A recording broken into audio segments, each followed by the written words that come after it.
హైదరాబాద్ లో జరగబోయే మనీ మంత్ర money manifestation classes కి ఇప్పుడే కాల్ చేసి రిజిస్టర్ అవ్వండి.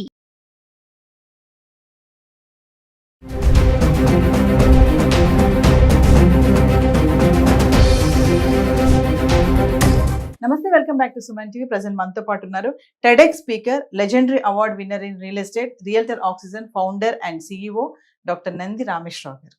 నమస్తే సార్. సార్, ట్రంప్ మరి తీసుకున్న డెసిషన్స్ ఎక్కడ ఆపలేదు, రోజుకో డెసిషన్ తీసుకుంటున్నాడు. అవి అమలు అవుతున్నాయా లేదని పక్కన పెడితే, కొత్తగా ఏంటంటే ఎవరైతే ప్రెగ్నెంట్ ఉమెన్స్ ఉంటారో, గతంలో మనం మాట్లాడుకున్న బర్త్ రేట్ సిటిజన్షిప్, ఇక్కడ నుంచి డెలివరీ టైంకి అక్కడికి వెళ్ళడము, అక్కడ డెలివరీ చేయించుకోవడము, దానివల్ల ఆ పాపకో బాబుకో బర్త్ రేట్ సిటిజన్షిప్ అనేది రావడం జరుగుతుంది. సో ఇప్పుడు ఎవరైతే ప్రెగ్నెంట్తో ఉంటారో వాళ్ళు ఎవరు కూడా ఇక్కడికి రావద్దు అని చెప్పేసి ఒక రూల్ అయితే పాస్ చేశారు సార్ ట్రంప్. ఎందుకు అంటారు? ఇవన్నీ కూడా ఇమిగ్రెంట్స్ని అరికట్టడానికేనా? ఇల్లీగల్ ఇమిగ్రెంట్స్ని ఇక్కడ ఎవరికి రావద్దు అని చెప్పడానికి అంటారా? సినిమాలో కొన్ని సన్నివేశాలు ఎట్లా ఉంటే, మనం బైక్ రావాలంటే ఎదుటి ఎత్తున చేయబెట్టారు. వాడు ఎప్పుడు తినేస్తాడో మనకు పెద్దడు అయిపోతాడు. ఇండియా, చైనా, జపాన్ అనేది big threat America. So Trump గారు వచ్చిన తర్వాత ఆయన చిచ్చరి పిడుగు, నాటీ బాయ్ అంటాను నేను. ఎందుకంటే ఆయన తీసుకునే డెసిషన్లు అట్లా ఉన్నాయి. ఇప్పుడు ఆయన ప్రెసిడెంట్ అయిన సెకండ్ టర్మ్ ప్రెసిడెంట్ అయిన దగ్గర చూసుకుంటే ఫస్ట్ ఇమిగ్రేషన్ అటాక్ చేశాడు, తర్వాత జిఎస్టీ పెట్టాడు, తర్వాత వీసా ప్రాసెస్, తర్వాత lucky draw, most important birth tourism. అన్నీ ఎందుకు పెడుతున్నాడంటే భయం. మా నాన్నమ్మ గారు ఒక డైలాగ్ చెప్పి, ఓడిపోయే కంటే వసూలు పోతే బెటర్ అని. You participate in the game and if you lose, if you're confident not to win, better don't participate. ఇక్కడ అలా కాదు, reverse.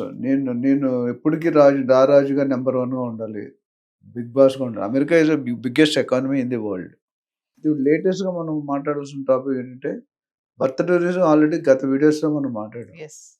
Pregnant womens analysis చేసేటంటే India నుండి ప్రతి సంవత్సరం అమెరికాకి ఎంతమంది ట్రావెల్ చేస్తున్నారు, ఎన్నో నెలప్పుడు ట్రావెల్ చేస్తున్నాడు అనేది ఇన్ఫర్మేషన్ వాళ్ళు గ్యాదర్ చేస్తారు.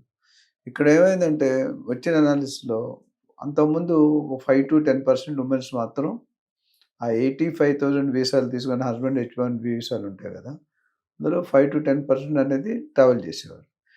అంటే ప్రెగ్నెన్సీ అవగానే అమెరికాకు వచ్చి డెలివరీ అయ్యి మళ్ళీ వెళ్ళిపోయిన దాఖలాలు చాలా ఉన్నాయి. అది వాడికి చాలా బాధగా అనిపిస్తుంది. ఇప్పుడు ఏమైంది, ఇండియాలో అమెరికాలో పుడితే సిటిజన్ రైట్స్ ఇవ్వాలి, అన్ని ఫెసిలిటీస్, అన్ని రాయితీలు ఇవ్వాలి. కానీ ఇప్పుడు ఏం చేశాడంటే అనాలిసిస్ చేసా కానీ తెలిసిన నగ్న సత్యం ఏంటంటే 25%కి పైగా ప్రెగ్నెంట్ అక్కడ ప్రెగ్నెంట్ అవగానే ఇక్కడికి వచ్చేస్తుంది, మళ్ళీ డెలివరీ అవగానే రిజిస్టర్ చేసి హాస్పిటల్ పెడతాడు కదా. సో దీనివల్ల ట్రంప్కి ఎంత నష్టం వస్తుందో తెలియదు, కానీ లాభం అయితే రాదు ఈ డెసిషన్. ఎందుకంటే is going to becoming day by day is going to become a Hitler, is becoming a Hitler. మనం ఏదో చేయాలని తాపత్రపడితే ఏదో చేస్తున్నాం, which is probably not a good sign to have a bilateral relationship.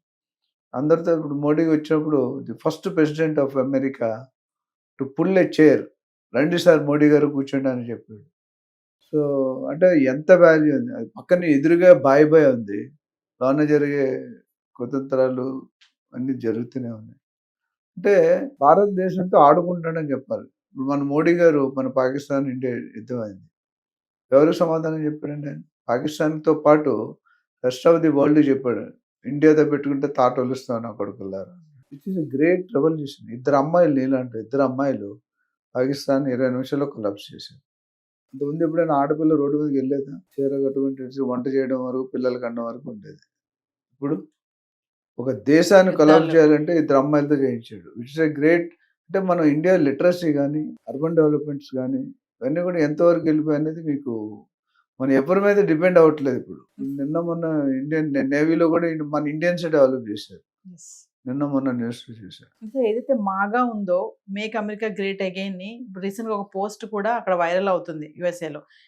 Make America safe again అంటే మన వాళ్ళు అక్కడికి వెళ్ళి పిచ్చి ఆలోచన అండి. అంటే ఇప్పుడు మన వాళ్ళు వెళ్ళి పిల్లల కంటే అమెరికా పడిపోతుందా, ఏమైనా ఊడిపోతుందా? అందరితో పాటు వాళ్ళు కూడా ఇప్పుడు వాళ్ళ హస్బెండ్ 30-40 సంవత్సరాలు ఉన్నారు, లేకపోతే 10 సంవత్సరాలు పెళ్లి కాకుండా తర్వాత పెళ్లి చేసి సడన్ గా రూల్ మారిస్తే వేరే వెలుగు.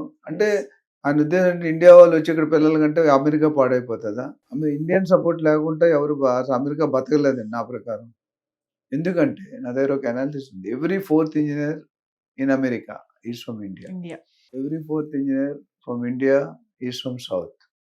Every 4th engineer from south is from United AP. ప్రతి CEO and maximum CEOs, restaurant owners, hospital owners, business owners, వీళ్ళందరూ కూడా మన వాళ్ళు అత్యధికంగా సంపాదిస్తారు. మనకు వి ఫీల్ ప్రౌడ్.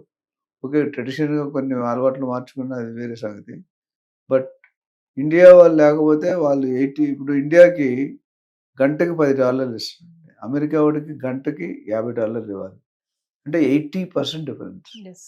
మనల్ని తీసేది వాళ్ళు పెట్టుకునే కెపాసిటీ కూడా లేదు. బికాజ్ అంత ట్రైన్డ్ స్కిల్డ్ పర్సన్ ఉండాలి కదా. మీరు పెట్రోల్ తీసుకురాకండి, మీ లీడర్షిప్తో మీరు ఇక్కడే డెవలప్ చేసుకుని స్కిల్డ్ పర్సన్ తేవద్దు, ఇవన్నీ ఏవో పెడుతున్నాడు. వీసా అనేది నరకం అనిపిస్తున్నారు మన వాళ్ళు ఇండియన్స్. నాకు తెలిసి అంతకుముందు వీడియోలో కూడా చెప్పానో లేదో, దాదాపు 55,000 కోట్లు ఇండియన్ పేరెంట్స్ ఈ సంవత్సరం మిగిలిందండి.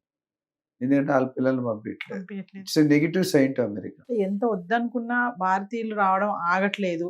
సో ఏదో ఒకలాగా వీళ్ళని ఆపాలన్న ఒక్క కారణంతో ఇలాంటి డెసిషన్స్ అన్ని తీసుకుంటున్నారు అనుకోవచ్చా సార్? అంటే నన్ను ముట్టుకు నామాలు కాకని ఒక సామెత ఉందండి. ఆయన ఎదగలేకపోతున్నాడు, మనం ఎదిగితే చూడలేకపోతున్నాడు. సింపుల్. సో ఎప్పుడైనా రిలేషన్షిప్ బాగుండాలంటే ఇద్దరి మధ్య గివ్ అండ్ టేక్. వీడు ఎట్లా అంటే మా ఇంటికి వస్తే ఏం తెస్తాం, మీ ఇంటికి వస్తే ఏం పెడతా అన్నారు. మా ఇంటికే రావద్దు అంటున్నాడు. నువ్వు తెస్తావో లేదు డిఫరెంట్ మ్యాటర్. నువ్వు వచ్చి నువ్వు ఆ డబ్బులు తీసుకెళ్ళిపోతున్నావు, మా కంట్రీ నుండి మీ కంట్రీకి వెళ్ళిపోతున్నాయి. ఆయన రూపీ వాల్యూ ఎంత వీక్ అయితే 90 రూపీస్ ప్లస్. నాకు చిన్నప్పుడు ఇప్పుడు ₹10, ₹20 ఒకటి చూసాం ఒక డాలర్కి అగెనెస్ట్గా అదండి. కానీ ఇప్పుడు ఏమైంది, ₹90 వెళ్ళింది.